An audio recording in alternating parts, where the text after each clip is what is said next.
Welcome back, my people. Food poisoning. Has anybody put a red cat on my food? Has anybody bought some acid and contaminated my food? Those are the only main questions which come about when you go to a health center or to your healthcare provider and you are diagnosed with something called food poisoning.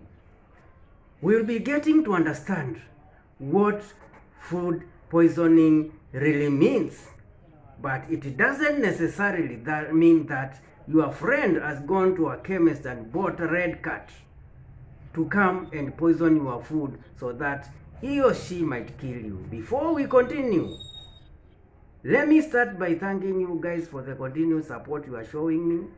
Thank you for the subscriptions. Thank you for the likes. Thank you for the comments. I do appreciate. And continue keeping the support on. Continue holding my hand as a family and make this channel grow to greater heights, because we are the ones who are going to benefit from this. So, what is food poisoning? What is food poisoning? Because this is a common condition that most of us have come across. Food poisoning is an illness caused by food contamination or contaminated food, and what might have contaminated this food is bacteria, viruses, or parasites and toxins. I hope you get that. Food poisoning is an illness caused by food contamination with bacteria, virus, parasites, and toxins. Infectious organisms, all their toxins, are the most common causes of food poisoning. Infectious organisms or their toxins are the most common causes of food poisoning. How does food poisoning spread? Food poisoning spreads through contaminated food and water. Contaminated food and water. So, I hope the notion of you thinking that somebody has just taken some poison and contaminated your food is out, because bacteria, viruses, and parasites are all over. They are in the dust, they are in the air, so our foods can be contaminated anyhow. Our water can be contaminated maybe between the place where the water is being purified, packaging, until you take it. In that process, it might be contaminated and bring about food poisoning. So, main signs of food poisoning include, or the major signs that any patient having food poisoning will present with, include nausea or feeling like vomiting, vomiting itself, and diarrhea. Those are the major three signs of food poisoning. And what are the symptoms? What are the symptoms of food poisoning? Here, symptoms vary depending on the source of infection. They vary depending on the source of infection, and include: number one, abdominal cramps. Obviously, your stomach would have cramping. Number two, diarrhea. Number three, nausea. Number four, vomiting. Number five, we have loss of appetite. Next point, all number six, we have fever. Number 7, because of the diarrhea and vomiting, obviously you will become weak. And more so, you must be having headache. Headache is not always a disease by itself, but it's always a symptom of another condition in your body. So, symptoms of potentially life-threatening food poisoning include the following.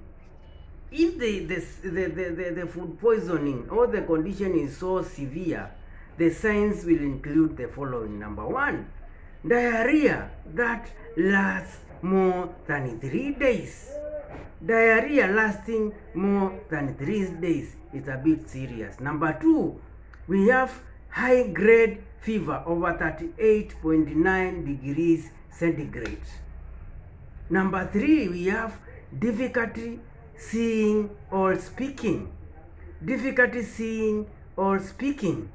Number 4, we have symptoms of severe dehydration or loss of fluids from the body. For example, dry mouth.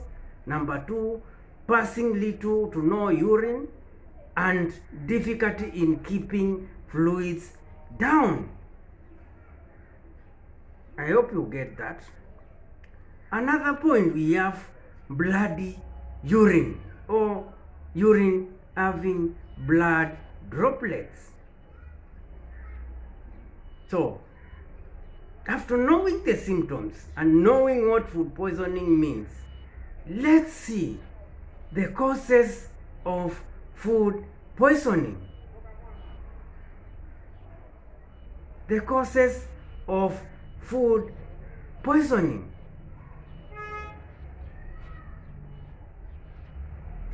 So, the causes can be traced to 3 major causes or 3 major causes of food poisoning. Number 1, bacteria.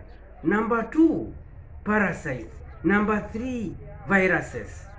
Those are the common causes of food poisoning.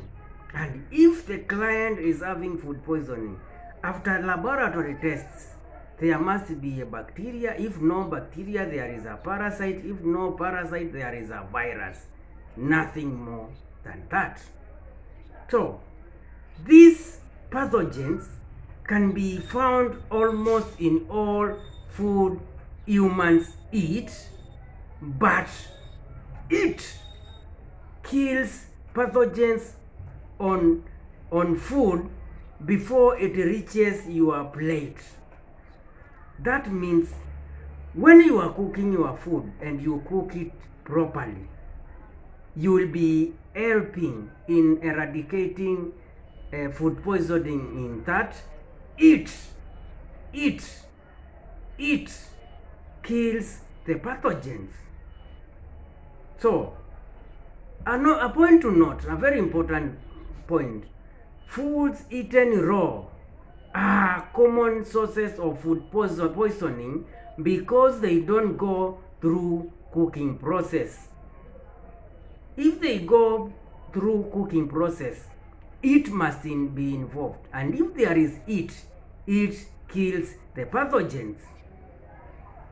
Another point, food will come in contact with pathogens or organisms in fecal matter or vomit. This is likely to occur when an ill person or a sick person prepares food and doesn't wash hands before cooking, and that is obvious and direct. That is so obvious and direct. If you are sick and you are involved in cooking, you don't wash your hands, and your hands have come in contact with the vomiters or fecal matter, the pathogens will remain in your fingers. And if you touch plates or sufurias without washing your hands, obvious you will the bacteria from your hands or viruses or parasites will enter or contaminate the food. So it's important to wash your hands thoroughly with soap before you cook. I hope you get that point. So, meat, the ones you love, eggs and dairy products are frequently contaminated.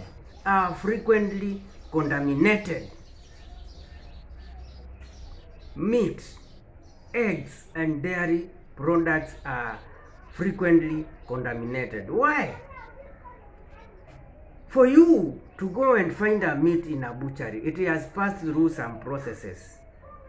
There is a process whereby the cow is butchered. In that process of butchering the cow, the meat might be contaminated. There is the transportation to the butchery.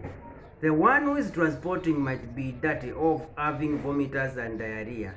He might contaminate the meat. The car or the instruments transporting the meat might also contaminate. The one handling the meat in the butchery can also contaminate. So it's always good to cook meat properly. Eggs also and dairy products, during milking the cow and even the transportation process, the containers might be contaminated. And this passes the bacteria to the milk. And if you take it, you are sick. So this marks the end of our first video about food poisoning, which is a bit wide topic. And I hope you have got an overview of what food poisoning is. Tomorrow we will continue about with the same, whereby we will start discussing about the major causes, and we will start by knowing what a bacteria is, what a parasite is, and what a virus is. So guys, continue keeping the support on. I'll continue appreciating you for the support, and let's stay together as a family and make this channel a success. Have a good evening.